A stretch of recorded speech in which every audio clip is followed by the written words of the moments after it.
Shri Ganeshaya Namaha. Everyone. Om Shri Ganeshaya Namaha. Om Shri Saraswatyai Namaha. Everyone. Om Shri Saraswatyai Namaha. Om Namo Gurave Namaha. Everyone. Om Namo Gurave Namaha. Om.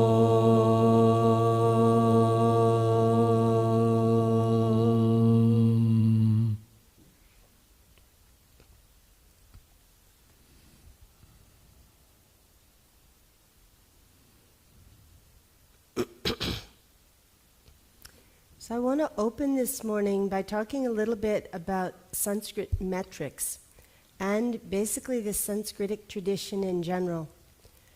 So for millennia, most or all, actually all, of Sanskrit literature was handed down orally. So people memorized verses. They did not write them down. They didn't put them in computers. It was all oral transmission. Our guru was both deeply traditional and revolutionary. He taught in the 20th century for the 21st century and beyond. So we use color-coded charts as he did, and we continue to explore different ways for students to learn. And we'll be hearing more from Ken and Sarah today, and I'm sure in the panel, if not sooner, we'll get to different ideas of learning, because that's one of Ken's specialty, is how do different people learn. But from the point of view of this vast ocean of literature, it was handed down orally, and memorizing is still very much taken for granted. Our dearly beloved Dr. Sharma, he was a bit scornful that all of us kept our friends' and family cell phone numbers in our phone. He had our numbers memorized. He had many people's numbers memorized. He took that for granted.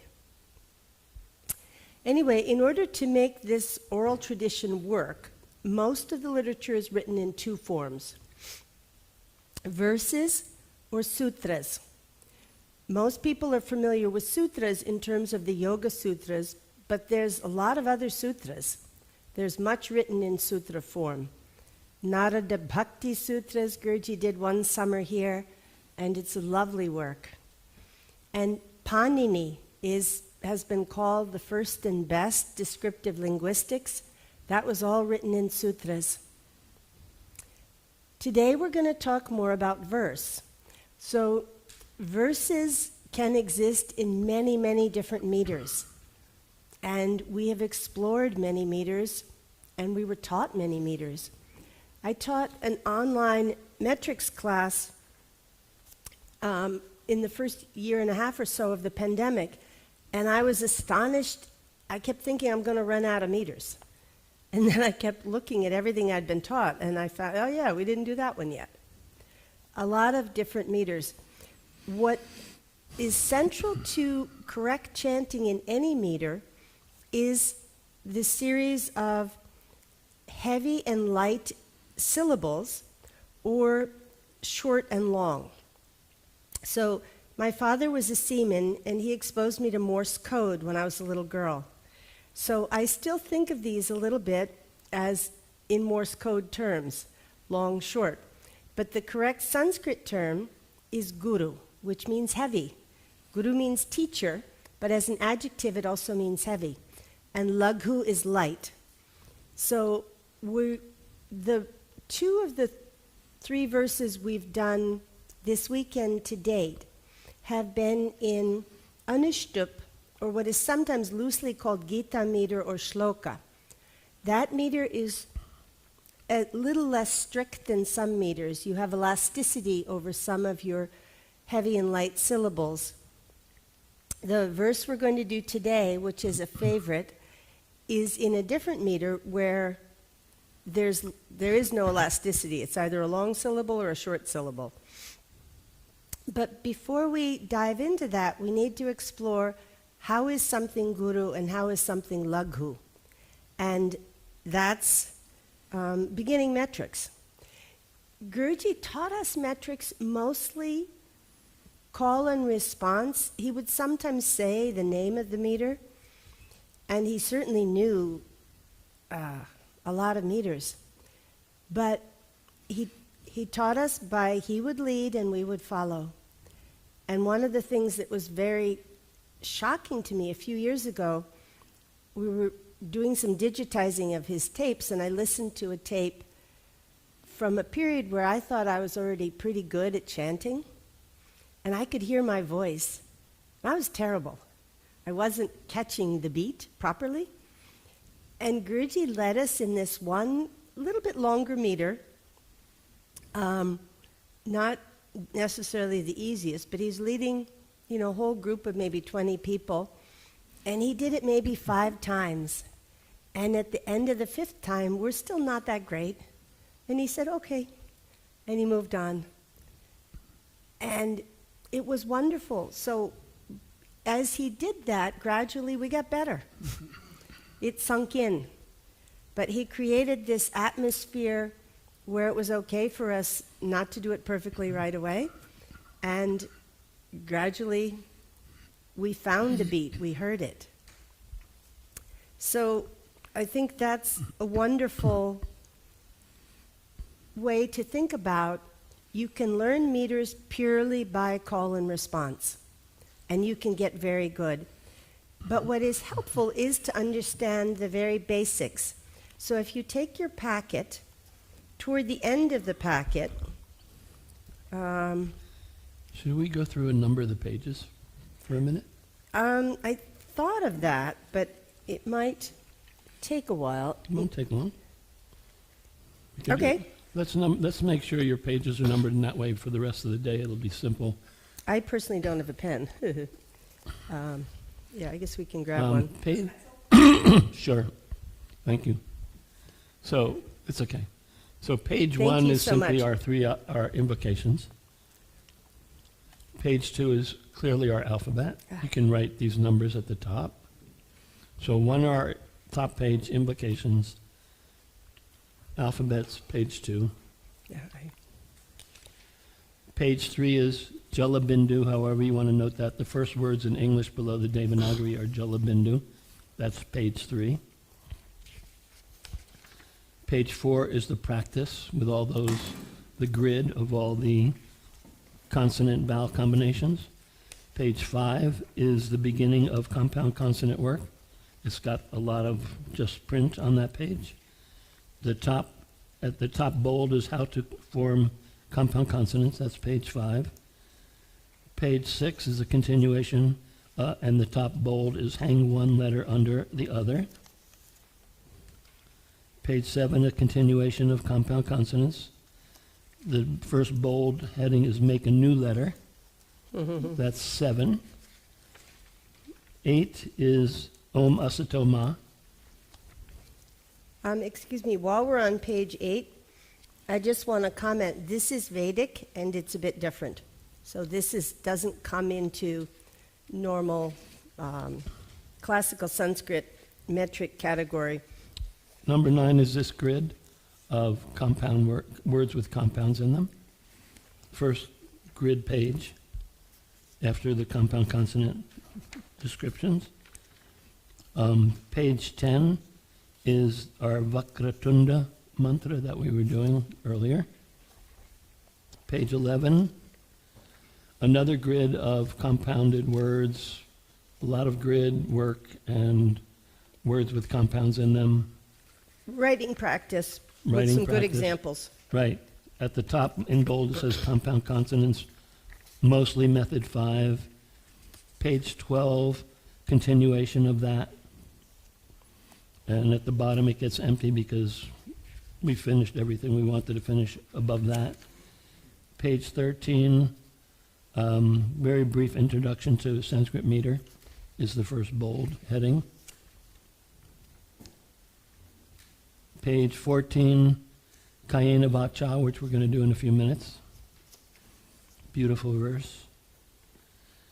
Page 15 is the completion of that verse, Kayena Vacha. Next time we will definitely number these pages ahead of time. No, but thank you, Shanta, because we want to get to doing a bunch of verses at once, and it's helpful to know what page we're moving to. And if anybody new comes in and they're sitting near you and you see they're fumbling through the pages, help them. That's all. We'll become community-oriented here. The key here for just 1 sec on the meters, everything's dictated. And it's really important to start working on pronunciation of the vowels, short, long, You want to make the shorts short and the longs long, so and it, e, and oo, and so on, because that's what's going to help determine the meter. Gina. Okay, so Indiraji dropped something that I wanted her to elaborate on. Something about how something is Vedic and it's not classical Sanskrit. Maybe you can help me understand a little bit more about, like, I thought they were similar. What's the difference? Is one before the other? Yeah, Vedic Sanskrit is the most ancient Sanskrit. And Vedic Sanskrit doesn't follow all of the... So Panini, who's roughly 5th century BC, he's the one I was referring to that wrote this amazing series of sutras that is a meditation and a study in itself, where it was how the language worked. Vedic Sanskrit precedes that, and it is a little bit different, and the chanting of it is a little bit of a specialty. We do Bharati Devi is more qualified than I, because she had more training from Guruji in doing Vedic chanting, but still not done as according to traditional Indian pundits. But there's two differences in Asatoma, Sadgamaya. One is metric, and the other is that there's a place where two vowels are not combined. And there's certain rules that don't apply in Vedic Sanskrit. This is something we did a little bit with Dr. Sharp. So Guruji gave us certain Vedic mantras that are dear to all our heart. And if you go in the shrine, one of the ones on the wall there is Vedic. And these were ones Guruji wanted chanted after he left the body. And he picked, one of the ones he picked was Vedic. When Dr. Sharma did Vedic Sanskrit with us, from a learning point of view, it was actually easier than I'd feared. Because once with a little bit of a commentary, it's like, oh yeah, that makes sense. But for instance, in Sanskrit, you can have a prefix change the meaning of a verb. Like gam is to go, and agam is to come. In Vedic Sanskrit, the prefixes and the verbs don't have to be written together. So you can have a prefix in the middle of the line, and you need to understand that it goes with the verb. So there's differences. Vedic is the most ancient, and it is very powerful, but so is a lot of what came after it. So in a tradition where things were chanted, there is a flow to the language, and letters will change in contact with other letters. So this is something I like to allude to briefly in all beginner classes. There's two things that tend to scare away beginners. One is they'll see a long series of letters, and it just looks like, how do you possibly decode all of those letters written together? Sometimes they can be compound words that we talked about yesterday. We have compound words in English. We have doorknob. We don't say the knob of the door.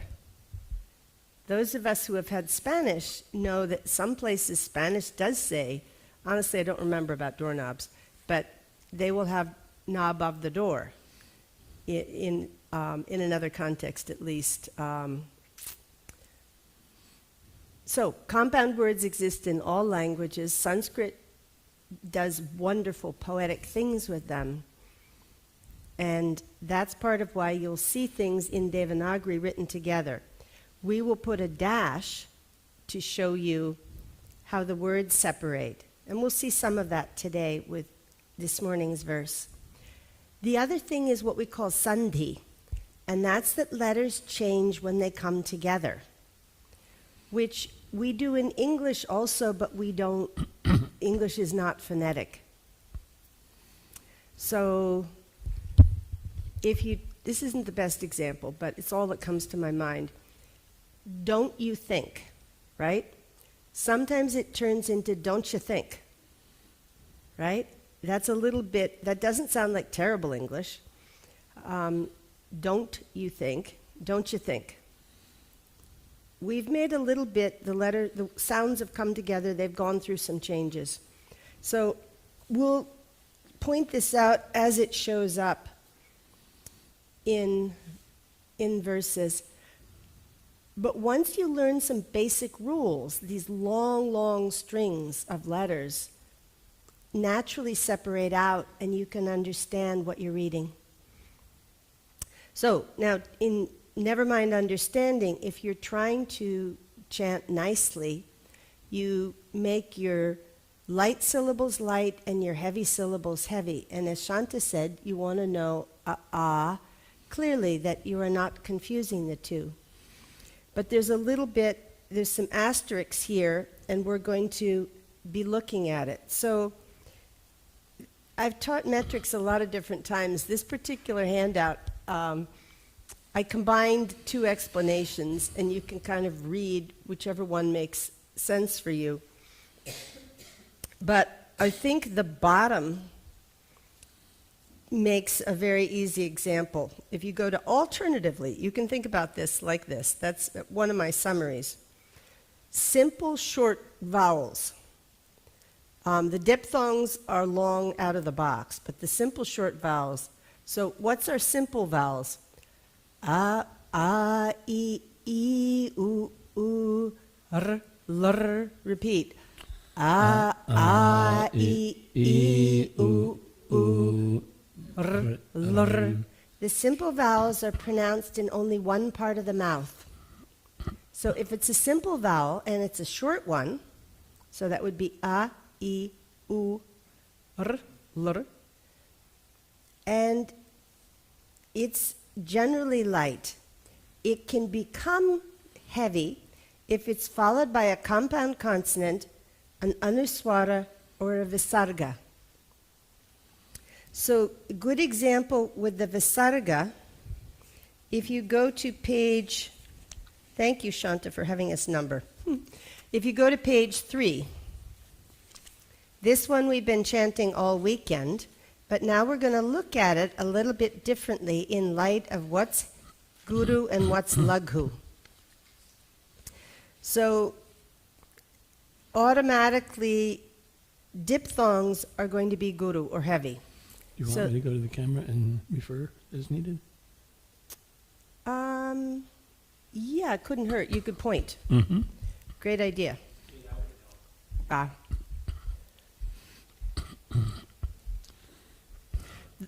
So if we're going through Jalabindu, which as I said we've been doing all weekend, Jala, everybody pronounce Jala. That's two shorts. Two short vowels, and they are both laghu. They are light. There's nothing to turn them into anything long. Once you get to bindu, everybody pronounce bindu. Bindu. The E in bindu is responsible for two consonants after it. Now say binu. Binu. Binu. Binu. Now say bidu. Bindu. Bidu. Bidu. So if you have only one consonant, it's different for the vowel before it. Now pronounce bindu. We're not saying bindu, but it gets a little bit of the accent, it gets a little bit of the beat. So we have here an acharya of dance, and dance is rhythm, right? So he is understanding this through his bones for many years, what gets the beat. So similarly with chanting, who gets the beat? Jala bindu, pronounce. Jala bindu. Now the next letter is ni. Nipatena. Nipatena. So short, the short E, long A. The A is a diphthong, so it's automatically long and short. So we have ni, pa, te, na. Sweetie, could you, you're not showing the Devanagari. I can. Well, the only thing is, Purna pointed out we have that typo in the Devanagari. Which is where? Oh, There's two double thas. check. There's that extra tha there, very annoying. So if you could just scratch it out, it would be much appreciated. And you can all scratch that first out. Yeah. And some people online may be preferring the Devanagari, so our apologies. Sure. And scratch that out. Yeah.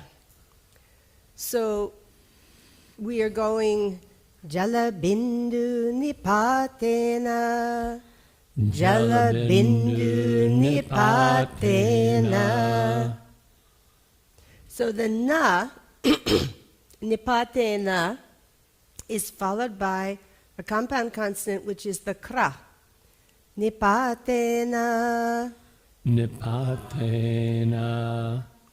And then we go krama, Krama. short, short, or laghu, laghu, both light, yeah? And then this verse is a good example because you've got the visarga showing you where that holds also the accent. Kramasha, Kramasha. puryate, Puryate. ghata, Gata. puryate, ghata. Puryate gata.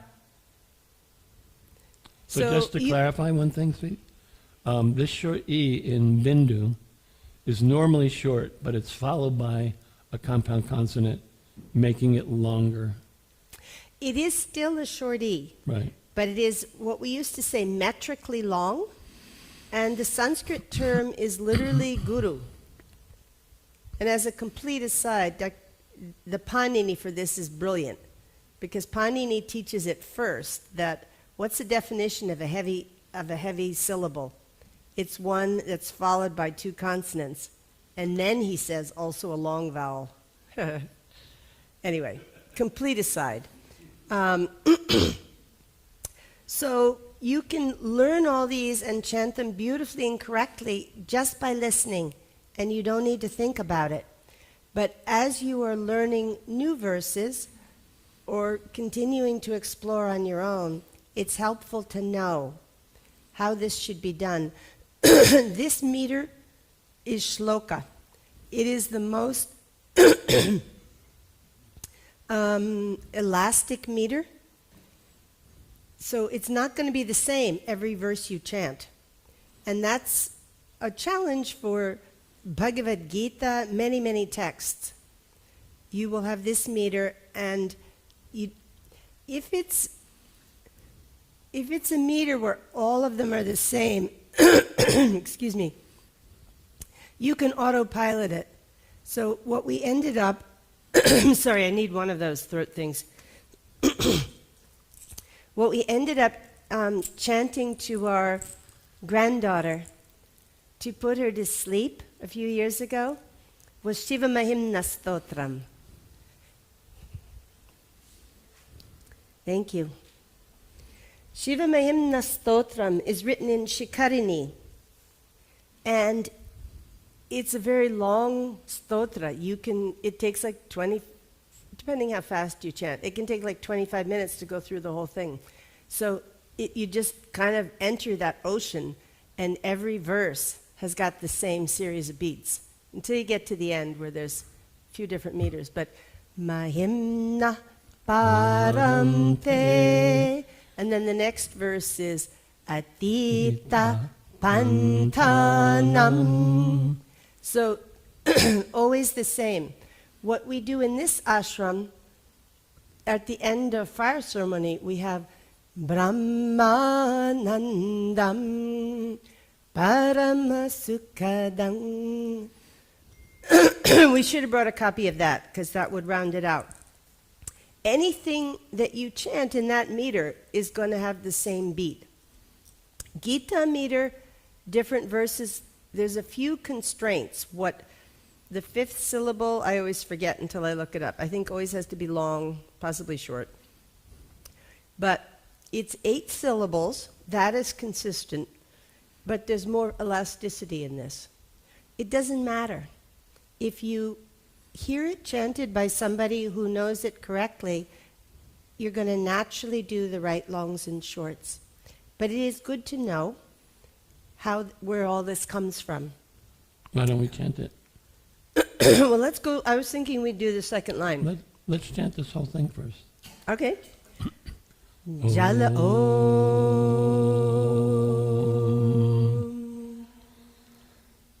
Jala Bindu Nipatena Kramasha Puryate Ghata Sahetu Sarva Vidyanam Dharmasya cha Dhanasya cha Dharmasya cha Dhanasya cha. Om. So you can take your sheet and mark it up. I'm not thinking we'll do every single syllable on this one because I want us to get to the other verse before we break for brain work. Sahetu. Hetu is another visarga. So, Sahetu Sarva Vidyanam. Sahetu Sarva Vidyanam. So, that's a lot of longs. Hetu, the short vowel, is heavy because it's followed by a visarga.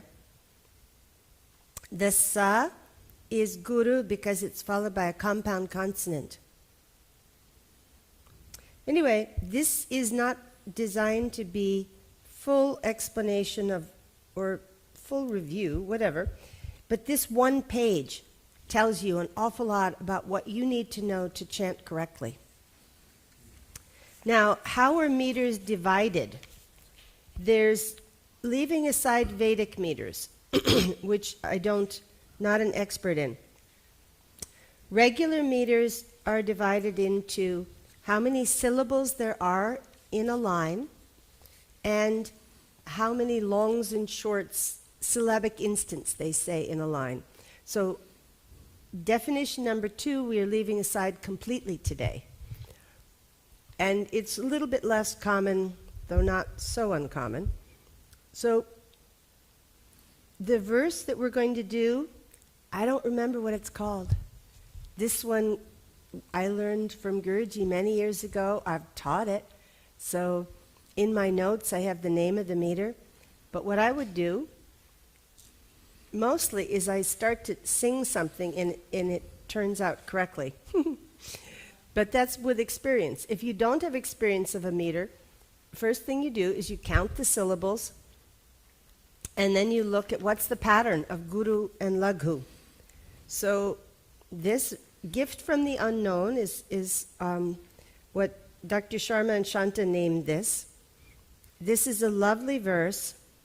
And actually, let's chant it first and count syllables second. How do you want to chant it? I'll lead first, and you are going to do meaning, and we can echo.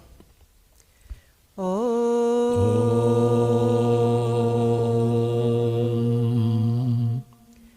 Kayena vacha manasendriyarva. Kayena vacha manasendriyarva. Buddhyatmana va prakrite swabhavat. Buddhyatmana va prakrite swabhavat. Karomi yadyat sakalam parasmai. Karomi yadyat sakalam parasmai. Narayanayeeti samarpayami. Narayanayeeti samarpayami. So the word by word, kayena, instrumental singular from the noun kaya, body. Voice, sorry. No, body. So kayena is with the voice. So this is a prayer With the body. With the body. Sorry. Long weekend. With the body. Vacha, with my voice, with the voice. Manasa is the mind. Manasa, with instrumental, with the mind. Indriya, senses. Indriyai. Va is or. Buddhya, with intelligence or with the intelligence. Atmana, with the self. Va again or. Prakrite, my own nature. Swabhavat, one's own disposition. Comes up a lot in Ayurveda. And karomi, I do. So the overall meaning is with my body, with my voice, with my mind, with my senses, with the intelligence, with myself or the self, with my own nature, everything I do is for that higher purpose. And as it's written on the next page, which would be page 15, whatever I do according to the individual constitution of my nature, with the body, with my voice, with my mind and senses, or with the intelligence and soul, with my intelligence and soul, I offer the entirety to the Supreme Narayana. Atman in some contexts can also mean body. We made a judgment call to translate it this way. So this is a lovely verse. There's tons of fantastic verses in the Gita about how do you do action. And correct action is not so much always what you do, but what is your intent behind doing it. Are you doing it for selfish reasons? Or are you doing it for the greater good? So this is a challenge we all face, individually, nationally, and collectively as a planet, maybe even you could say. But intent is huge. So this verse is saying whatever it is, I offer. Why don't we chant it again and then echo it? Okay? Let's do it together, everybody. Okay. Om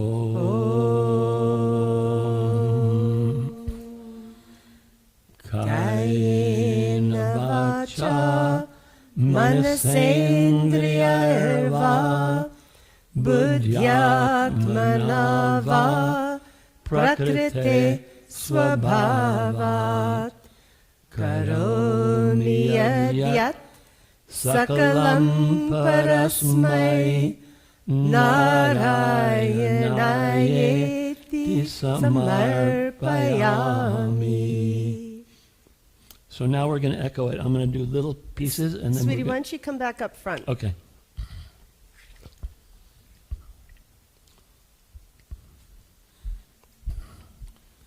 We're going to do little pieces. I'm going to lead little pieces and then we'll all follow with the little piece. Kayena. Oh, wait a second. We've got maybe 8 people in the room, 9? We'll all do it at once. Oh, That kind of echoing. okay. So we'll all echo together. Kayena.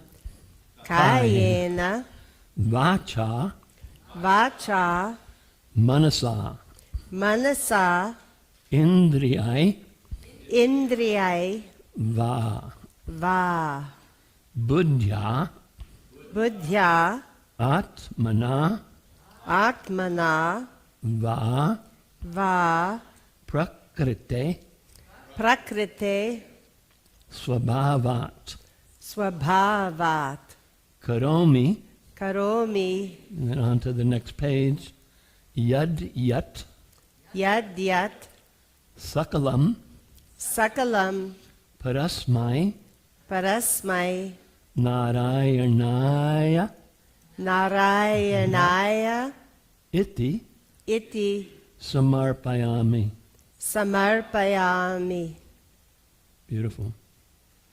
And you can just feel the sound vibrating in you. You don't even have to know the meaning. And let the sound, this was Guruji's teaching. Learn the words, memorize it, get to know it, and then he would stop the class and say, just forget everything we just taught you and just feel it. He wanted us to stop and learn how to feel, because we normally don't stop for very long to feel. But this sound training that he gave us leads to the meditation on the beyond the body and mind, on the anahata nadam that he taught us about. From a translating point of view, I also want to say that this is a devotional verse, and you need to be within parameters of it's got to make sense with what's written. But the intent of anything that is devotional is not just according to the poet, but it's according to the devotee. It's according to the person chanting it. So we are giving you one translation, but if you like this verse and you chant it, you can also give it your own nuance. What does this mean to be offering? Yeah. What does it mean to me? What does it mean to each of us? In your own way. Nobody could be possibly wrong. And it also talks very directly about swabhava, which is we're not all supposed to be the same. That's understood in Ayurveda, it's understood in modern medicine even, that we are not cookie-cutter humans. Everybody has their own mental, physical disposition and their own gifts to offer. And I think we have a question. Yeah. Just come to the mic. Yeah. Thank you. Could you talk to us about the many meanings of Atman? Okay. So Atman is generally thought of as the higher self. Letters I am. And I was thinking about it this morning. Actually, Bharati got this from Guruji. He would talk about different levels of I am. And what's that nice biblical quote? I had it this morning. Well, there was I and my Father are one, but there's one similar one I'm blanking on. So that's Atman declined as a neuter noun. Atma as a masculine noun has more meanings, and it can mean body. So there's a lot of words in Sanskrit for body. This weekend we've ended up with kaya, but there's shariram and several different ways. I'm blanking on other synonyms, but a lot of ways to say body, and Atman can be one of them. It can also mean the small self, like our individual self, not the cosmic self that is all-pervading from a Vedanta point of view. So if you look it up in the dictionary, neuter noun, masculine noun has more options for translation, including physical body, individual self, and probably some other things. I am happy. One of the great things about learning Devanagari, by the way, is that you can use the dictionary, and that's helpful. But I'm happy to look up Atman later, and if you want to just read through, you will see. Dictionary is a great place to get lost, but you also unexpectedly find things. So if you were using the dictionary to find meter, we have a few minutes, let's count how many syllables do we have here. Ka, ye, na, va, cha, ma, na, sen, dri, yair, va. So, 11 syllables. Now, sometimes, especially the meters that aren't too long, though it can happen in longer meters too, but they can be first and third are similar, and then second and fourth. So let's take the second one, make sure they're all 11. Bud, dhyat, ma, na, va, pra, kri, te, swa, bha, vat. All right, so we now know that this is an 11-syllable meter. We can look it up in the dictionary. And then the next thing we need to do is just diagram what's a long syllable, what's a short syllable, or guru and laghu, more correctly. And that gets us to the name of the meter.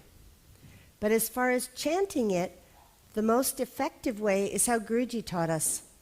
You listen to someone leading it correctly, and you do what they do. You can play with the tunes.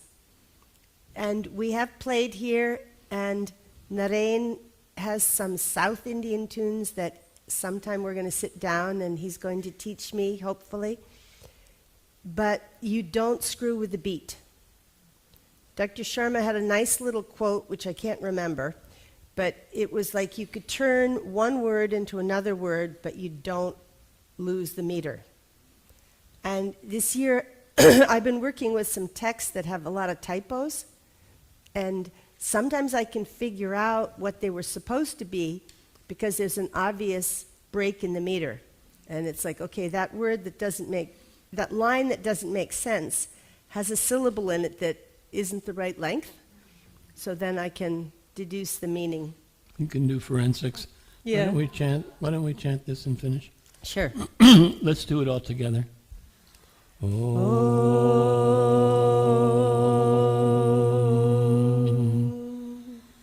Kayena vacha manasendriyarva buddhyatmana va prakrite swabhavat karomi yadyat sakalam parasmai Narayanayetti samarpayami Narayanayetti samarpayami Om Shanti Shanti Shanti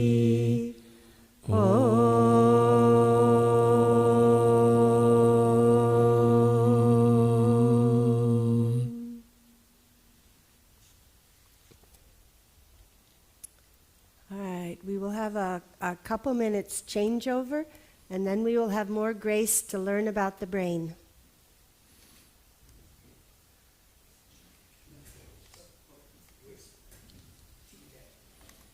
TK.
Okay, good morning, everybody.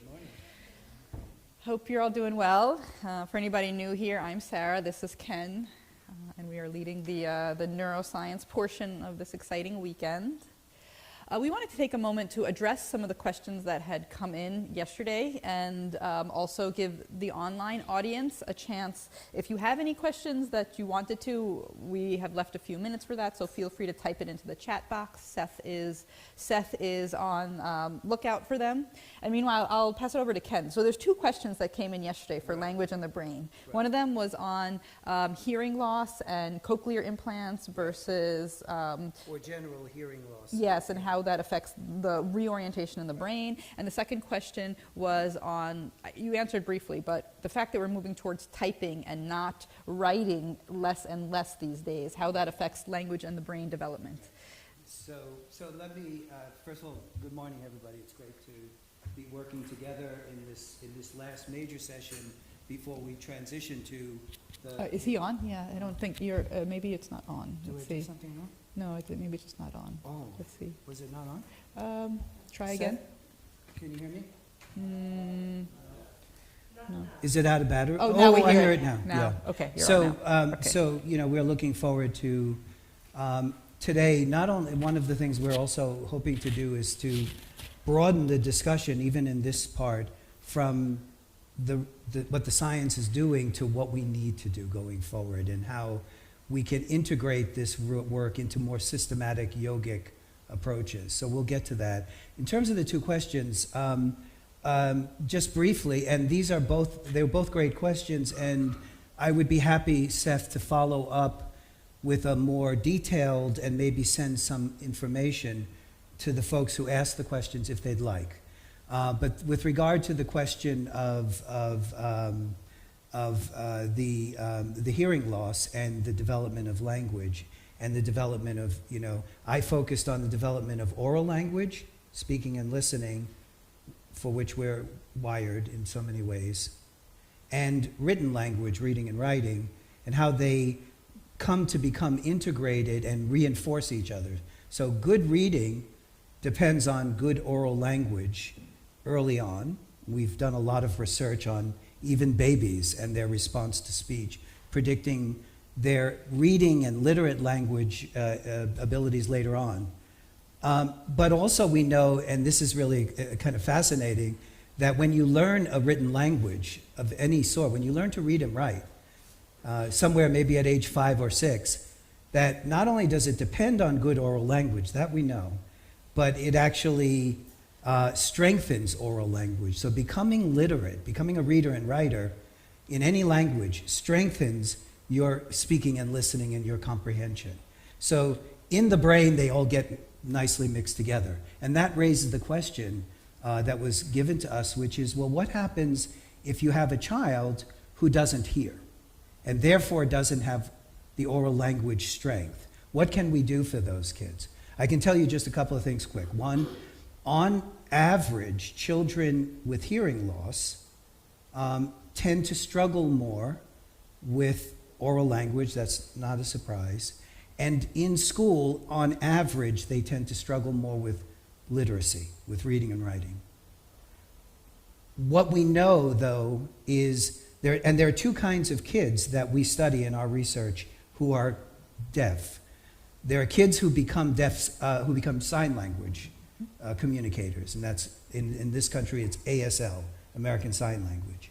And all of the research on the brain and the linguistics suggests that even though we're communicating by hand, that it's a proper language with all the characteristics that proper languages entail.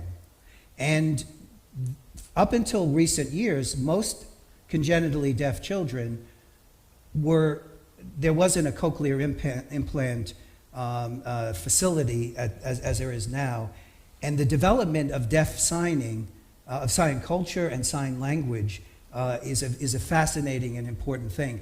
And what I've done work with Gallaudet University in Washington, D.C., which is the University for Deaf Signers, the best in the world. The kids are super bright, but they all communicate with their hands. So in general, we know that good reading depends on, good literate language depends on oral language, but some kids who don't have that, deaf signers, in general, they often struggle when they get to school with reading. But if they have good sign skills early on, and if we reinforce those skills, then there is the, and we've done, not us, but our colleagues have done research showing that when you learn sign at a very early age, when you need to really get language, it uses a lot of the same areas of the brain that speech uses. So it's almost like it's transferable, that you need to learn how to define and to communicate like specific words. So if you can do it either through the mouth or through the hands, and as long as you can do that, you can learn to and read as long better. as you as long as you have a rich language early on, Yeah. it creates a foundation for strengthening, for becoming bilingual, for learning to read and write. Just one last point about the cochlear implants. So we are doing a large study. I won't go into this, but it's interesting to us, where we're tracking children who are implanted these days very young. It's usually 12 months or less. Wow. And these kids tend to have better outcomes because they're hearing speech in a very different way, but they're hearing it. One of the big questions, though, and I'll stop with this on this question, is do those children still, do people who don't have the rich oral language, do they still have challenges that hearing children don't? And the answer is yes. Is there evidence or growing evidence that we can make their language skills fine or great, terrific? The answer is yes. It's complicated. And of course, I'm overdoing the amount of time we were going to dedicate to this, but it's really a fascinating topic because since we know that good reading tends to involve using the speech systems, we have people that don't hear and listen. How do they read? The answer is when they read well, they use those systems. Sorry. And the second question I can do quickly. What was it again? Just handwriting versus typing. Yes. Just writing by hand from So- yesterday. And just picking up from yesterday, the Kay Estelle had asked what instrument was used to view the gamma For waves. gamma waves, I have Yeah, that. we'll I'll get to take that next. So great. I just a quick comment. So on handwriting, we talked about it yesterday. The motorics, the control, and by the way, you know, they used to teach handwriting, then they didn't. When I was a kid, we didn't. There's every reason to know, to believe, and there's data, that when you strengthen these motor handwriting operations, you are creating a kind of a, I mentioned it yesterday, a kind of a something to grab onto and able to be a good anchor, like handwriting is, for strengthening receptive language. So there isn't a lot of research, but there's probably about 10 or 15 papers that I'm aware of that suggest that if you become a good typer, despite the fact that it's not writing, that you can create that kind of anchor for, it's a region of the brain called Exner's area, which is in the inferior frontal gyrus. Yeah. But so the answer is that we probably would benefit from having our children develop the graceful motoric learning of writing. In China, they focus on calligraphy and it reinforces oral language.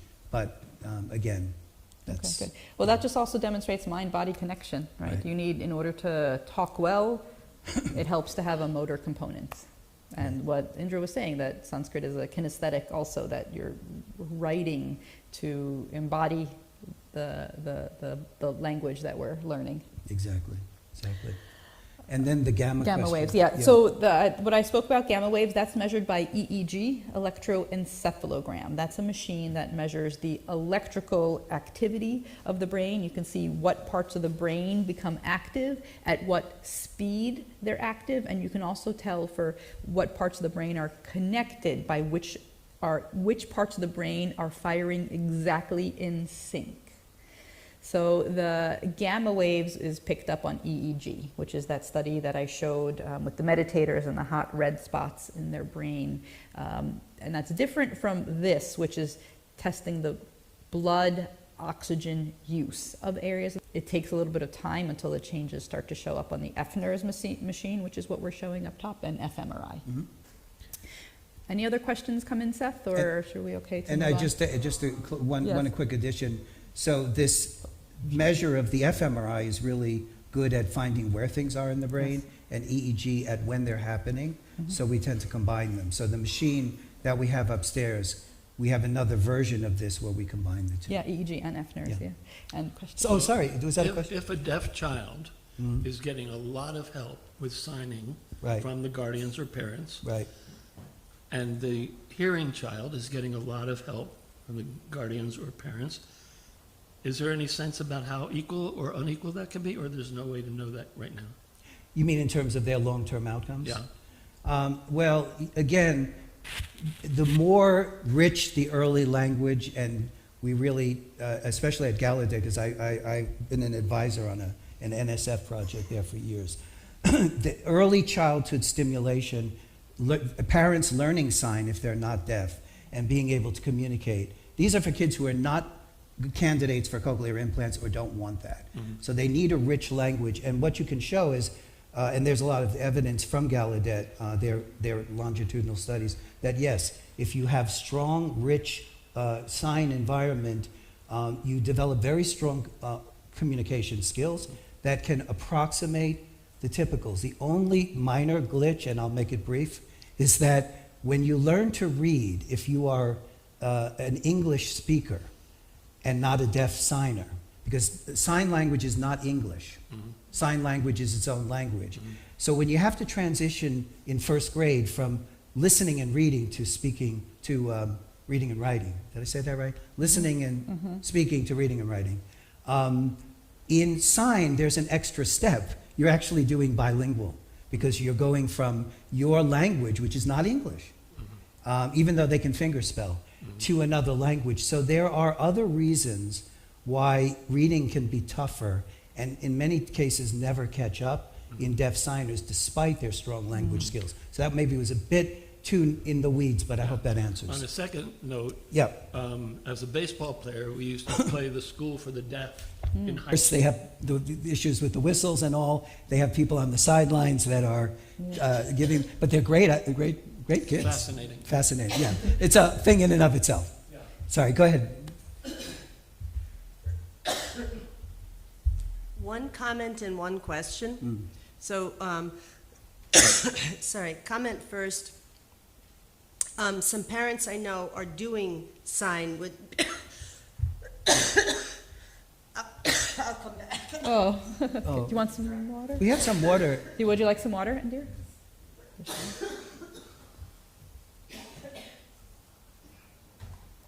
Some. Yeah. Oh. So, we can, Yeah. and when Indira, we can, by the way, we can also pick Well, that on the up. panel, yeah, In the exactly. panel. Maybe so we And should Indira ask her to can raise that in the panel. Yeah. So, were there any other questions either online for Sarah or me or in the audience before we go to the? Okay. Okay. So, what Sarah and I met this morning, and we are very much wanting to focus on this topic of that began with her terrific presentation yesterday on her work with patients and the importance of the default mode network and the posterior cingulate cortex as an area when the mind is wandering a lot, is very active, and when the mind becomes focused, is less active. So we wanted to sort of go to the next step. Bright, big orange areas. So as a review, this is MRI. We're looking at the brain on the left, cut halfway through the middle. So you have exactly, you see the nose on the left pointing forward. You're exactly halfway looking this way through the brain. And on the right side of this big image down below is cut across the top. So you're looking actually from the bottom up. And default mode network, when you're mind wandering, when you're completely lost in thought, you're recalling this emotional conversation or planning your maybe daydreaming. It usually involves a whole lot of self-referential thoughts. Mm-hmm. You have in the front the anterior cingulate cortex and this big bright orange spot in the back. That's the posterior cingulate cortex. So this is another image showing that during mind wandering, default mode network, the PCC and the ACC are just really hot and active. There's a lot of metabolism there. This translates directly to the meditation studies we looked at yesterday, where they show that that area becomes blue, cold during meditation.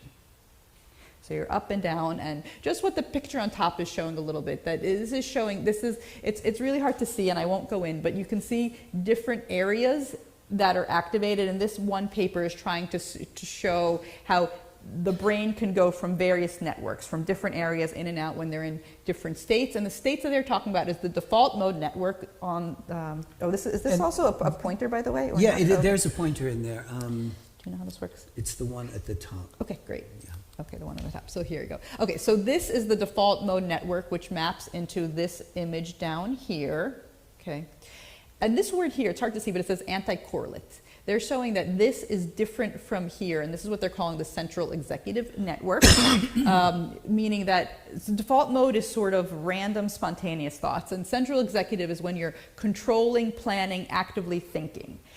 I consider mind wandering to be a combination of central executive and default mode. So sometimes it's spontaneous memories, other times you're planning the future. What are you going to go buy at the grocery store while you're driving there, right? This is future planning, but they're really the same. They consider them anti-correlate, but they're merged together very often, and that's the paper that I showed yesterday, that experience sampling is a combination of those two. And up top is something called the salience network, right? Okay, so we're going to talk about that a little bit. So you're mind wandering, you're driving to the grocery store, both planning your future and remembering the past, driving automatically, don't remember how you make a left or a right turn, completely not present. But then you hear a loud honk, and that is going to bring you to the present. What, this just started blinking. Is that okay? It actually stopped blinking. See, that brought me out of whatever I was saying. I saw blinking. That's my salience network saying, wait, there's a change. Okay, case in point. If you want to make an announcement to the, I typed this, but we're experiencing some intermittent. Oh, I see. Okay. Okay. So it's going in and out. Okay. Got it. Okay. It's all organic. Okay, so that's from the background, just said there's some intermittent connectivity. We're hoping it resolves. According to this camera, it is now resolved. We're going to talk about that. That's our segue into what we're going to talk about, because anxiety is an abnormal sabotage of the salient network, that we perceive threat and fear in non-fear or threatening stimuli. I think that's the most important part of what, these are other images that talk about that, but I would like to, so go on. So the next one, is this going to work? Yeah, Yeah, there you go. Okay, that's yeah. good. That's all that we have for this. So that's our segue to it. I just want to say that in Parkinson's, it's also the exact same thing, that when people freeze or when they're abnormally susceptible to anxiety, that the salience network is off. And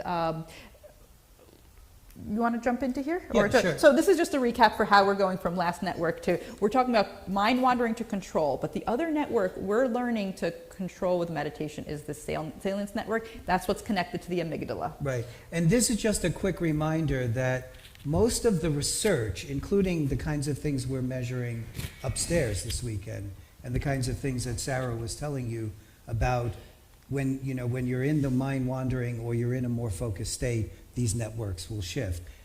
This has been going on for a long time in the field of cognitive neuroscience. There are some really important labs, like the Center for Healthy Minds at the University of Wisconsin, Richard Davidson, John Kabat-Zinn at University of Massachusetts, that have been really looking at mapping meditation into the brain.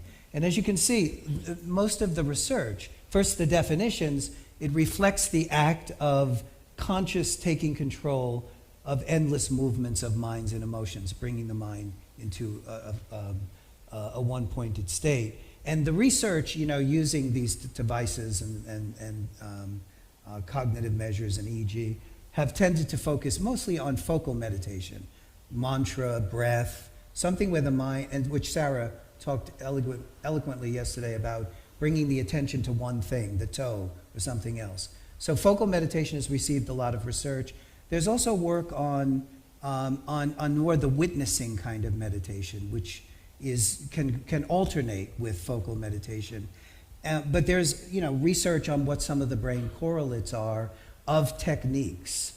And there's also work, and Sarah talked about it, and I did, on the, in fact, you mentioned yesterday, Sarah, that when you practice metta techniques, which is loving kindness, so you're going beyond just controlling the brain or focusing on one object, a kind of a samadhi, you're also allowing karuna, compassion, and ahimsa.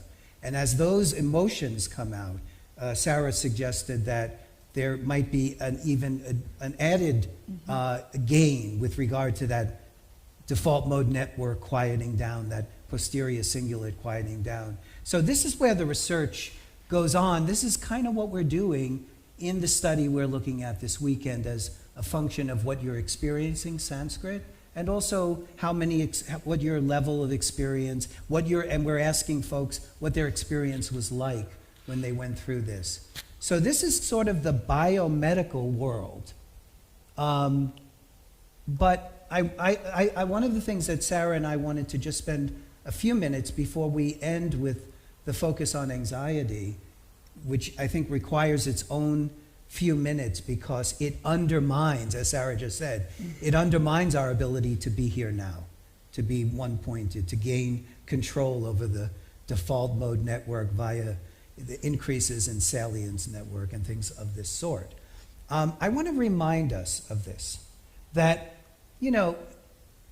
one thing is if you think about the Yoga Sutras and the 5 vrittis, you have right knowledge, incorrect knowledge, you have vikalpa, which is really, in my mind, it's about imagining fantasy and mind. It's very much mind wandering.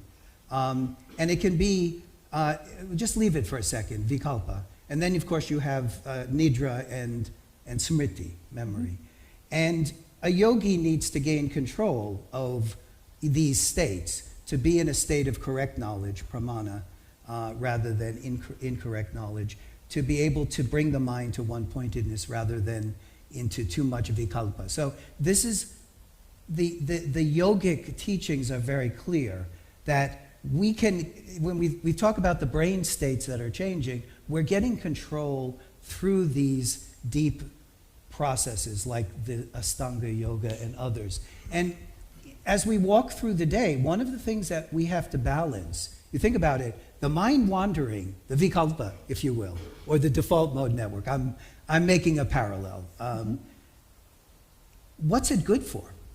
Well, it's obviously good for a lot of things. We've evolved it. Our ability to imagine another world that doesn't exist, to step out of time and space in a way, and to step out of the functionality of memory predicting the future. I mean, but at the same time, it becomes pathologic when we can't get out of it and find our way back to focus, as Sarah taught us yesterday.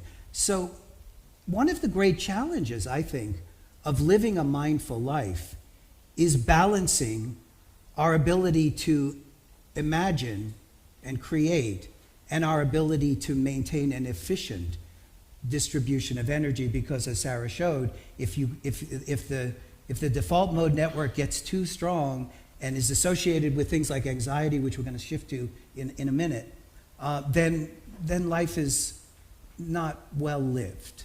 And she's able to get really good effects using meditation. This is my main comment, that in biomedical research, we're finding the neural correlates, and then it becomes a good marker for the work that I do or Sarah does to see if it changes with different approaches. It's all good. But think about it. How hard is it? I'm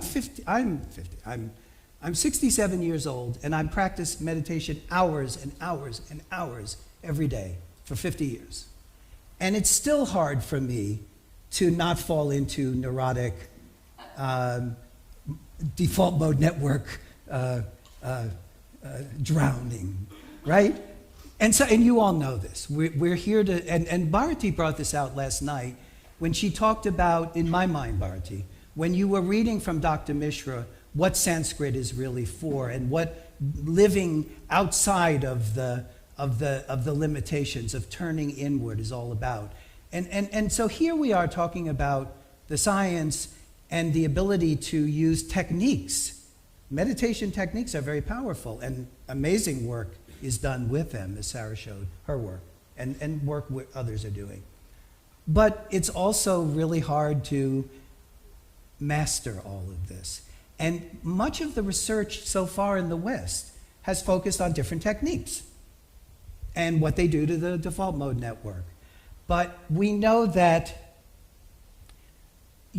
meditation is embedded in something much deeper, much more holistic. And whether you're looking at the Ashtanga Yoga, which begins not with focus on your breath, but get a better psychology. Make your mind, your yama, your niyama, has to be the first step. In Buddhism, meditation, both samadhi and vipassana are a key to prajna, but it requires that you live with karuna at core and with and on the noble path with the silas, the right conduct. In Jainism, meditation is the end state. I talked a little bit about it the first night, but it's grounded in nonviolence, and it's grounded in ethics and morality.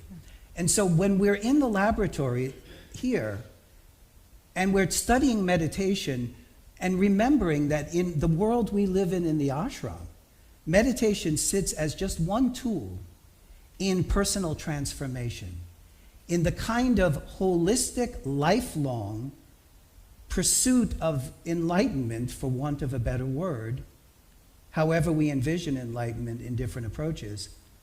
And that's of hunger for learning to go beyond the limitations of the mind is what makes, I believe, yogis able to not just get some control over the networks, but massive control. And Sarah actually showed she mentioned one thing yesterday, one of Richie Davidson's early studies with Buddhist monks who had 30 years, 45,000 hours. Yeah. They have massive control over the gamma response, which she just alluded to.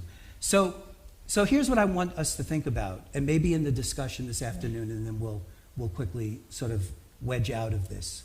I woke up this morning and did my meditation with our granddaughter sleeping in the corner, and I realized that I wanted to bring the holistic into this conversation, because here is what's happening even in laboratories like Richie Davidson's.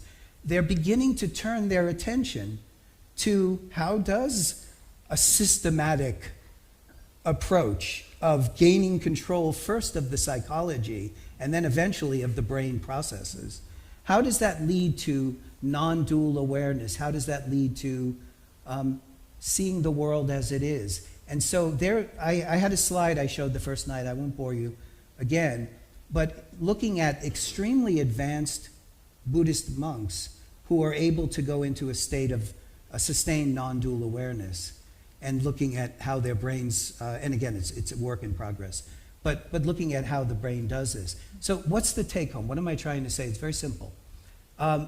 We're really making progress in studying the mechanisms and the circuits, the default mode, the others in meditation. And we're beginning to see that techniques can have a good benefit, and that's a good thing. But what I want to share today is that when I really try to say, when am I going to have complete control over that darn DMN. It's when I become more enlightened, and when I have true wisdom and insight and power. And so, Bharati, it is what I got listening last night to your reading from Dr. Mishra about where Sanskrit sits in yoga, where it sits in the search for enlightenment. So here's the take-home from all this. We're beginning to see research, like really good research, I think, starting with meditation in the context of lifestyle, in the context of living a full life.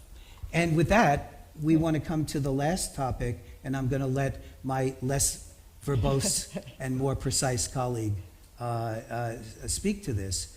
But one of the great, actually there are two slides I'll do quickly, and then I'll turn over. One of the great problems of the modern world, in my mind and in my laboratory, we see it with children all the time, is the crisis of anxiety. And as Sarah told you, if the default mode network is not controlled, if a person is wandering too much, they're prone to anxiety, they're prone to stress, right? We know this. And I'm making the point that the belly is on the rise in children, in 20 to 30-year-olds, and really almost in all. We define anxiety as a kind of a fear-based response, which we're going to turn to in a second, in terms of its physiology, in the absence of a direct threat. It's a future-oriented concern. And my research is done through the Yale Child Study Center. We have a lot of people there who are working on defining and treating anxiety, but it is on the rise. And affects in a really life-altering way more than 10%, and that number has been increasing in kids. Why is it on the increase? Well, we could have a 3-hour discussion. Why is anxiety on the increase? What are some of the obvious things? I mean, they're obvious. What's making our kids more anxious? Huh? Technology. Social media. Diet, probably. Yes. Environmental toxins. Social isolation that comes from media, not just the media itself, which can be a good thing or a bad thing. Awareness of climate change.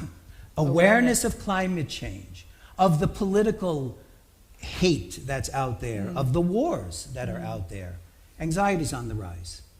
And there are probably many factors. So I study how I can use, I'm going to tell you what I do in 20 seconds in my NIH study right now. We put those caps on children. We try to understand how they learn by the way their brain responds. And then we adjust what they're learning to fit what their brain likes. This is called brain-guided or brain-informed research. But those children, these bright, interesting children that I'm studying, who have learning and other neurodevelopmental challenges, have massive problems with anxiety. And so I'm a slow learner, but I'm finally reaching a point in my own research where I realize the first thing I have to do for these children before I try to give them the right cognitive and language experiences is to focus on meditation, to focus on mindfulness. So we really have almost an existential crisis. Ashram is a place where we know how to address that crisis through holistic, integrated meditation in the context of healthy lifestyle. So it's really a big issue. And so we know something about the brain networks, including links potentially to the default mode that Sarah was talking about. And we just want to take a couple of minutes, and I'm going to zip my lip, to talk a little bit about the anxiety cycle, what it is in the brain and the body, and what we can do about it. I'm going to just go to the next slide. Of course. Because this is a lot of text, but I think we can summarize it. This is some images that are better. Before we get to that, I just want to share that when Ken was talking about this leap from these small techniques to the larger context, reminded me of Guruji's metaphor of moving from the small I am, where really it's just the self-centered kind of needs, where you feel like your own needs aren't met, and people let other people be happy. Let me just make other people happy. That's a technique that meditation can teach us. Right. But when you make the leap to the large I am, to connection, to the deep understanding that we are fundamentally connected, that the universe is just energy, that's a little bit of the leap that we're making, that we need the Eastern traditions. And actually it's a challenge I encounter, because my teaching emerges from this larger context, but I don't bring that in. I'm a doctor. I have to stick with what's been published. Right. And so it's really interesting to walk this fine line between somehow finding these connections and how the techniques lead us to slowly understanding these bigger pictures. So, and by the way, that's one of the reasons we're here and we're having this dialogue, East-West science, because if we can use these devices to improve the science, but embedded in a place that teaches holistic, healthy, search for enlightenment much more, I think we can do really good things scientifically. That's, I think, what we'll take them. Sorry, go ahead. Okay, good. So we're down to 5 minutes to talk about our topic, which is fine. We can still, yes. Well, Well, we're almost, we're what to the I last want to couple of demonstrate is the oh, yes, Go Narendra's ahead, Naren. question. Of Yeah, course, do you but mind have to coming go up to to the here? microphone. You have to come up to the microphone. Yes, this is just for the way to set up so that everybody can hear you. So thank you, Naren, for coming up. Like 20 seconds. The only comment I wanted to make was, I mean, this is beautiful. It would be nice to also let people know that stress biology has a lot of survival adaptation mechanisms. Absolutely. Like type 2 bias, if we didn't have it, a lot of us would peril. So in other words, in this society, the word stress is sort of associated with some sort of guilt feeling, like how can you feel like that? And if we just let people know stress is a biologically useful mechanism, and what we're trying to do is not making feel anybody guilty, because, oh my God, how can I eliminate stress? Becomes a stress itself. That's a beautiful It's point. a beautiful Naren. thing. It's good to know that stress is biologically adaptive. And just to reinforce what Naren is saying, so even cortisol expression, which is part of that stress cycle, it's a Goldilocks thing. Is it Goldilocks with the three bears? What's Yeah, that? Goldilocks. Yeah, so not too much, not too little, Yeah. just right. Cortisol expression behaves that way in children. And in general, the stress response, especially when that lion's coming to eat you, is critical. But it is inarguably the case, Naren, and you would agree, that it has gotten out of whack. And needs some addressing. I'll just quickly walk you through what happens in the body when when somehow we perceive a stress signal, and this can come from many ways. It's a system. But suppose it starts psychologically, that maybe someone's concerned about public speaking, and so you have a speak or a question, but it's hard to speak, or this psychological construct that is perceived as a threat. What's going to happen is immediately this amygdala in the brain is going to get triggered. And this is a long-standing pattern, especially when it comes psychologically. So the salience network gets triggered. The pituitary gland will start to release cortisol. Well, actually, what happens is actually the autonomic system is the first one. That's there's a system in the body. There's a sympathetic and a parasympathetic. So your heart rate is going to increase. Your breathing is going to become restricted. Technically, it increases in rate, but I find in our society that it just becomes shallow when we start to have a stress response. Simultaneously, the same signaling that immediately changes the heart rate, the blood pressure, sends the signal to the pituitary to release the ACTH, which then triggers the kidneys to release norepinephrine and cortisol. And so this is this just immediate, as quickly as we can have that thought, the body responds. This is the mind-body connection. It's that immediate via the autonomic nervous system. That's so this is just a diagram that shows that when physical threat that's perceived, first of all, and when we're in this state, it's difficult to stay calm, the whole body gets involved. By the way, the diagram on the right also shows that the digestion tract pretty much stops functioning because digestion is not useful when you're under threat.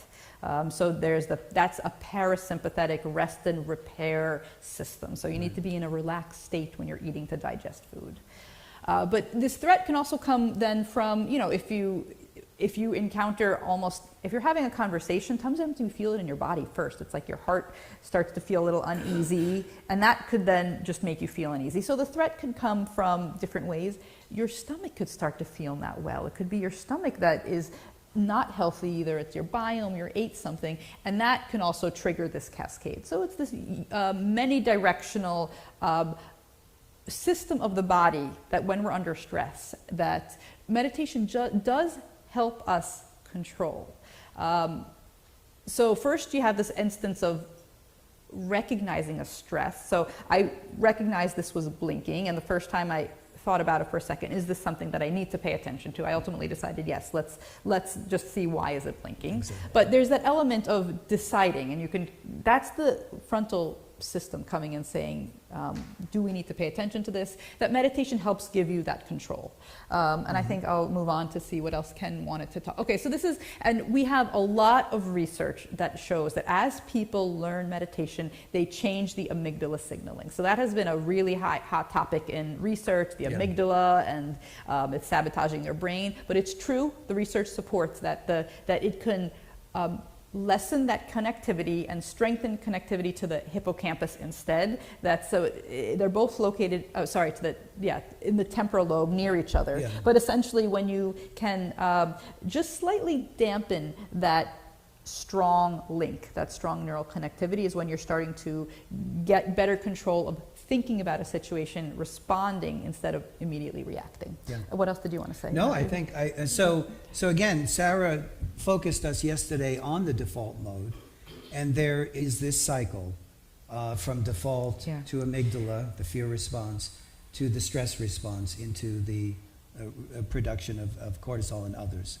So there's a lot known about this, and the main point is that the research on meditation technique thus far suggests that we can get control over it if we can do them well and do them right. If we can understand the fact that different people have different strengths and weaknesses and ways of coping. And that's part of what we do with the brain imaging, is to look at individual differences, how brains differ from one another. And we think we can tailor better programs. But back to the main point, I think, at least from my side of this, as we end this session, my main point was this morning that, I have my good days in this long meditation journey, and less good days. But I realized that everything I'm doing in practicing these ancient systems that are more than just technique, they are grounded in ethics, in compassion, in appreciation. That this is the key to when I really get control over my nervous system, when it happens. And I think that the Western biomedical community that we live in, which is, was skeptical about meditation for a long time, until it was called mindfulness instead of meditation, and then it was easier to study. But now, I think you're seeing a willingness to realize that there's something that those people that have gone very deep have, that science wants to know more about. And I think that's an exciting time. That's my main point. And you change your default mode, by the way, when you can feel yourself. If you look back, everybody here in this room, I'm sure, has a practice. Look back on yourself 5-10 years ago, and we can see progress. Right. Your brain reflects that, and you actually change then your default mode. Instead of the reactivity or whatever it was in the past, now your brain can tell that that brain has evolved in a way that we have directed it from this larger context. And this afternoon in the last session, I would put on the table this issue. What does knowing the brain circuits, as we've been talking about, and studying them upstairs this weekend, what value does that add to the yogic life, to a person who practices, to the Sanskrit immersion and its impact on meditation and quality of life? We have these two groups, talking this weekend, and the Sanskrit. The great question is, what can science bring to our understanding of Ashtanga Yoga in some way? Or what can Ashtanga Yoga bring to our understanding of science? That's where I started my Gabby talk on Friday, which was, where do these things begin to talk to one another? And we're now pursuing this line in each. And I think this afternoon it would be nice to come back to closure on that. So thank you. Yeah, do we have questions? We have to make sure we're getting Indira and Shaka this back. could be perhaps discussed in the panel this afternoon, but let me just relay the comments now. From Kay Estelle. She has two comments. The first is, I would appreciate the panel to address the ethics of science training the mind in meditation. For example, samadhi does not equate enlightenment. Every major religion has ethical supports such as 10 Commandments, Buddhist precepts, the yamas and the niyamas, Book 3 of Patanjali's Sutras, warns against the side effects, even positive effects of meditation in samadhi states. So that's her first comment. And then her second comment is, Yeah, that I would wish. like to answer. The second comment is, I wish the practice of dispassion plus meditation was also included into the research equation. So you could take that in I'm the going to panel. take this it. afternoon. First of all, what's the person? Kay Estelle. Okay. Kay Estelle, thank you. So let me be clear. Perhaps I wasn't in my remarks. That is my point. Your point is the point I'm making, which is that we can understand samadhi, we can understand different things, we can understand the stress response, we should, and we can do it ethically, we do. But that was my point, that meditation sits in something much deeper than meditation. It sits in devotion, it sits in mental health, it sits in humility, it sits in so many things in these ancient traditions. And what I'm saying, guys, is that we are beginning, even the Wisconsin group, the best group in the world, are beginning to ask, how can we study the search for enlightenment, the deeper practices? So we totally agree. That was the point of these slides, that we need that integration. Sorry, I'm looking at Seth because he phrased the question. And I think we should stop at that point. Thank you. Thanks. Sorry, guys. Come on. Anything else? Seth, any other questions? Or is that it? Well, I think we have to switch. Yes. We're running a little late. So We'll just write Let's them. do We'll them write this them down. afternoon. Let's write them down. From- We'll just read them. Questions for this afternoon? let me just read them out. Yeah. Yeah. From Joy Goebel. Just curious, do part of these learning preferences include determination of whether the child is a visual, auditory, or kinesthetic learner as a first choice?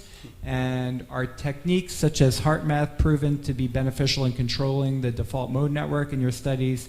May not be relevant to today's discussion. You I guys think could the take it first in the question panel. I'll take this afternoon, and the second one Sarah can take. Yep. Great. Yeah, thank you. Thanks, sorry, guys. Wonderful. And by the way, this is the best thing ever. Sarah and I are not only become friends and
Oh, not working. Okay, we're not on yet. Now we are? Yeah?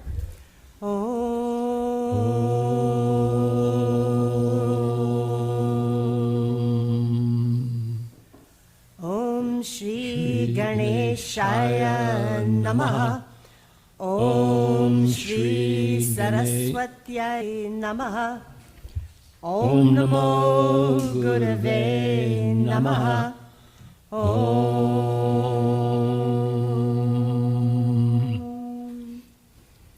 So our dear friend and mentor, Dr. Sharma, used to sometimes quote, Shatam Vihaya Bhoktavyam, which means leaving off 100 things one should eat. So we will not run us too far over. I want to do 2-letter combos, and then we're going to end with chanting. So we have the direct experience. I also want to add parenthetically that I had no idea what we were going to do with this panel that could take so long, but Ken brought up so many wonderful ideas that I can see all kinds of universes unfolding. That was a great talk. I think we'll Thank probably you. go to 10 tonight at the earliest. No. Okay, so consonant combinations, as we put it on the internet originally, whatever we don't get done this weekend, contact us and we'll finish you up with learning to do the last bits of writing in Devanagari. And I'm only going to do two or three little things, and then we will chant. So what I wanted to show is one combo that is sometimes hard to see on... Okay, Sorry that was about bad. That was me. It was you? I think I went over there. Okay, I'm just... Without the computer, those two don't like being together.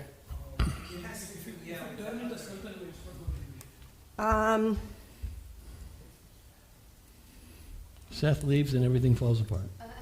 It's like magic, it's all together.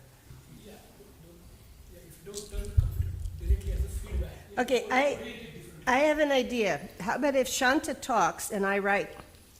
Because it doesn't like this coming near. So whatever I'm writing, sweetie, you can make some comment.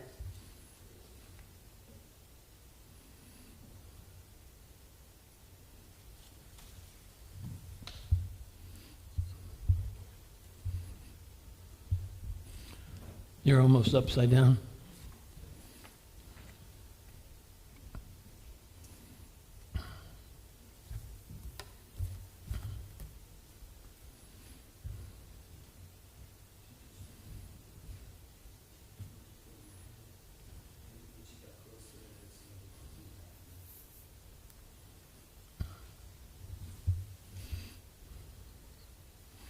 Okay, so we have the dental duh. Would you point to it, sweetheart?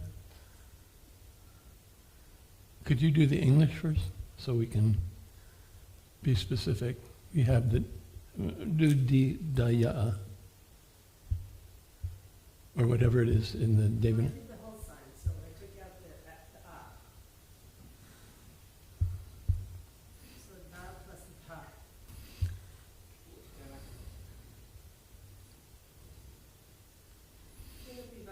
Could you write the word out that you want this to go into in English? So we have the very well thought of word Buddha.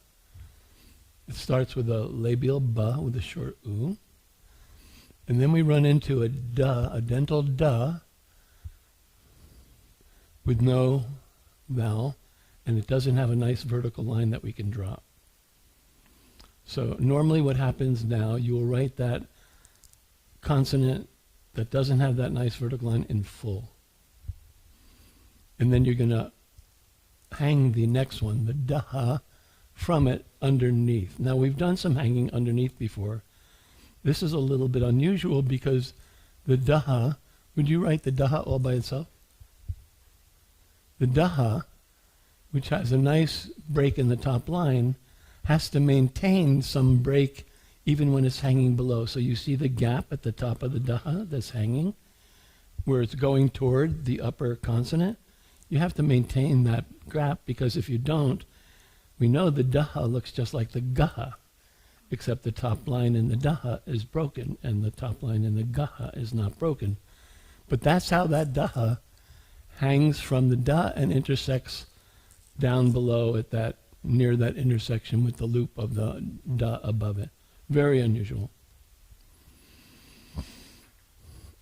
And it takes time to get used to it. So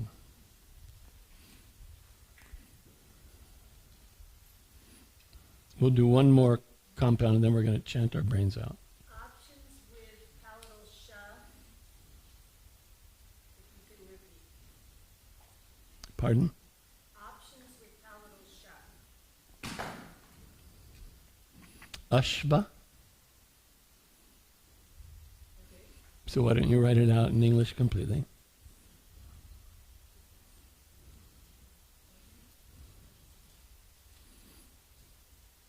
So we'll start with the vowel because it doesn't have a nice consonant with it.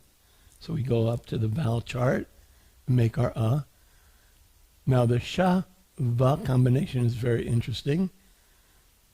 And it is giving us the palatal sha, the one that looks like a 2 and a 1, with a halanta stroke under it, because you could do that to take the vowel away. So you can make it look like it does, like that. What's more common is the way that she's going to write it now, which is kind of off the charts. You know the 2-like symbol of the sha where it looks like a 2 and a 1? So in this bottom version, you see the va and you see the squiggle of the sha. If you turn the 2-like symbol around and it's coming out of the va, that's similarly ashvaha. So the va in that lower version is hanging from the sha in an unusually looking way.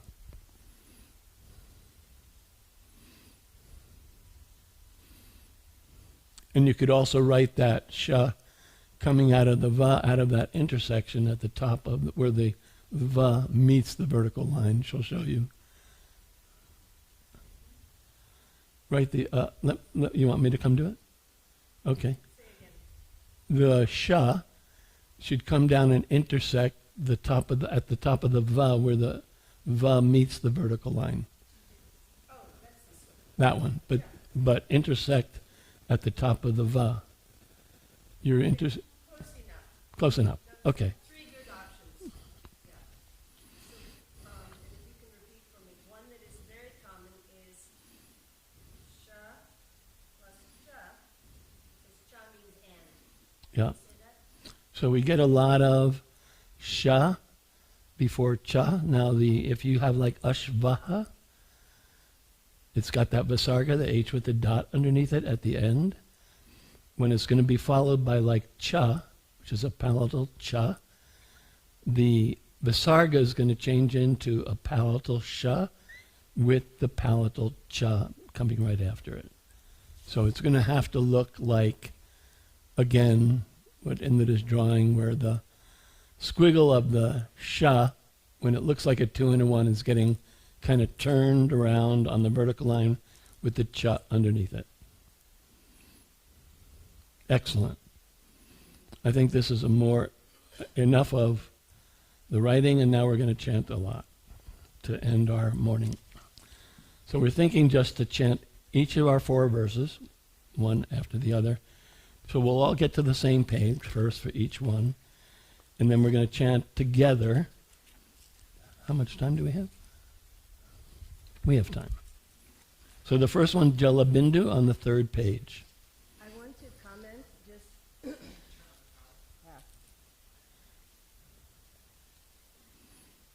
I want to comment on the writing very briefly.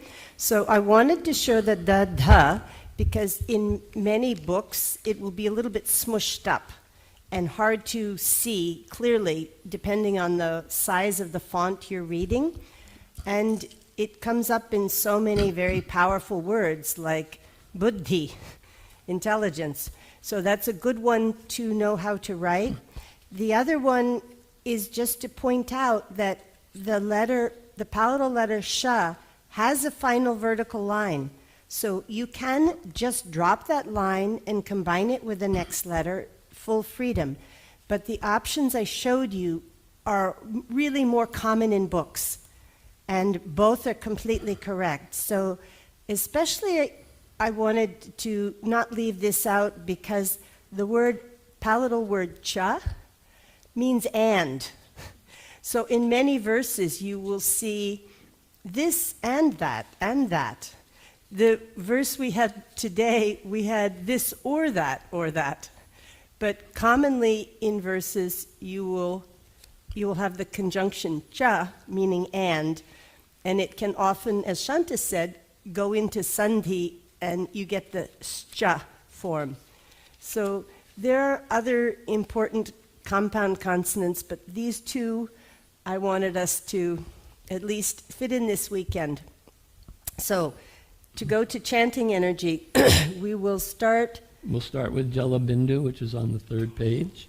And then if you want to leap ahead to get to number 2, Asatoma comes about 4 pages later, but you'll see Sanskrit with 4 lines for Asatoma. And then we'll go to toward the end, Kayena Vacha, which we already did this morning. And we'll do all 3 of those, and maybe we'll do each one twice all together. Oh, yes, thank you. Where is that?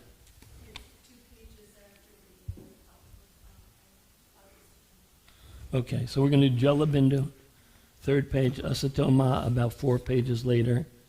2 pages after that, you want to be ready with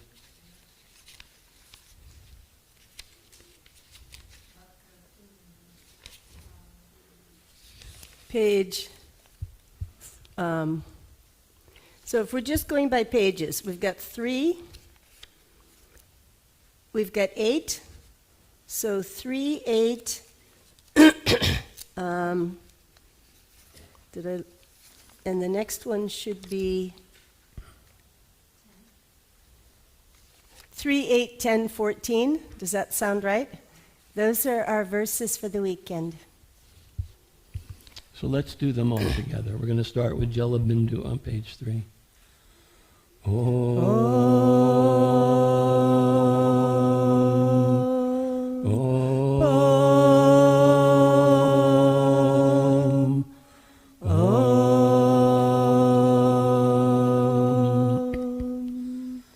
Jalabindu nipatena kramasha puryate ghata sahetu sarva vidyanam dharmasya cha dhanasya cha. Again.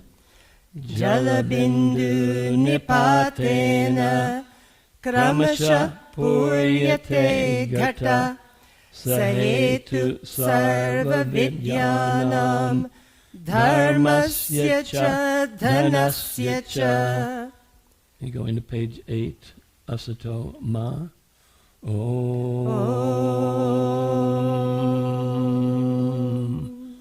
Om Asato Ma Sadgamaya Tamaso Ma Jyotirgamaya Mrityorma Amritam Gamaya.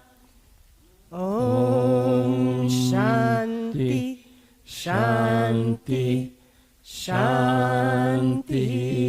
Let's do that one again. Om Asato Ma Sadgamaya Tamaso Ma Jyotirgamaya Mrityorma Amritam Gamaya. Om. Going to page 10. Vakratunda Mahakaya Suryakoti Samaprabha Nirvignam Kurume Deva Sarvakaryeshu Sarvada. Again. Vakratunda Mahakaya Suryakoti Samaprabha Nirvignam Kurume Deva Sarvakaryeshu Sarvada.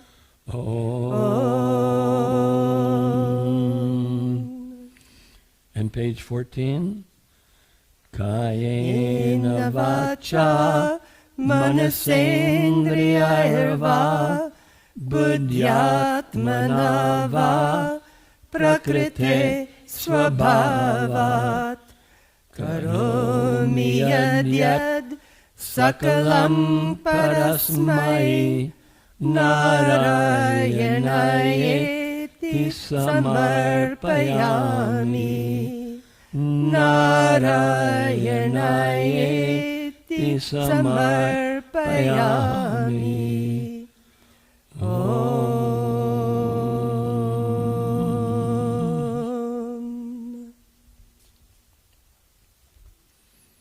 few moments meditation, feel only the energy.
Om Shanti, Shanti, Shanti. Om.